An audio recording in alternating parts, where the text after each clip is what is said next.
کوئی شخص حج کے لیے مکہ مکرمہ نہ جائے اور اسی کلیسا کو بیت اللہ سمجھے۔ اس اعلان سے عرب کے لوگوں میں غم و غصے کی لہر دوڑ گئی۔ پھر ان میں سے کسی شخص نے رات کے وقت اس کلیسا میں جا کر گندگی پھیلا دی۔ ابرہہ کو جب یہ معلوم ہوا تو اس نے ایک بڑا لشکر تیار کر کے مکہ مکرمہ کا رخ کیا۔ راستے میں عرب کے کئی قبیلوں نے اسے روکنے کی کوشش کی، لیکن ابرہہ کے لشکر کے ہاتھوں انہیں شکست ہوئی۔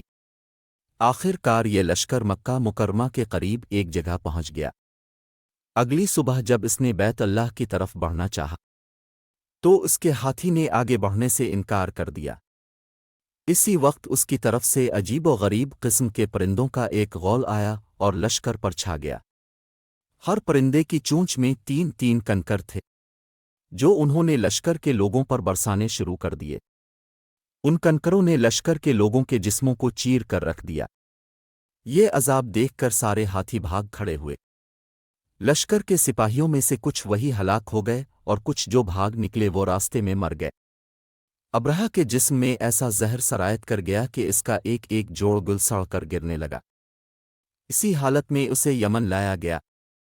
وہاں اس کے سارے بدن سے خون بہہ بہہ کر ختم ہو گیا۔ اس کی موت سب سے زیادہ عبرت ناک ہوئی۔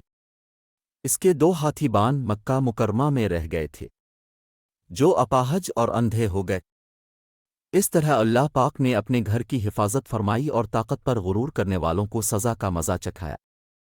قرآن پاک کی سورہ فیل میں اللہ پاک نے اس واقعے کو یوں بیان فرمایا: کیا تو نے نہ دیکھا کہ تیرے رب نے ہاتھی والوں کے ساتھ کیا کیا ان کے مکر کو بیکار نہیں کر دیا، اور ان پر پرندوں کے جھنڈ بھیج دیے، جو انہیں مٹی اور پتھر کی کنکریاں مار رہے تھے، پس انہیں کئی ہوئے بھوسے کی طرح کر دیا۔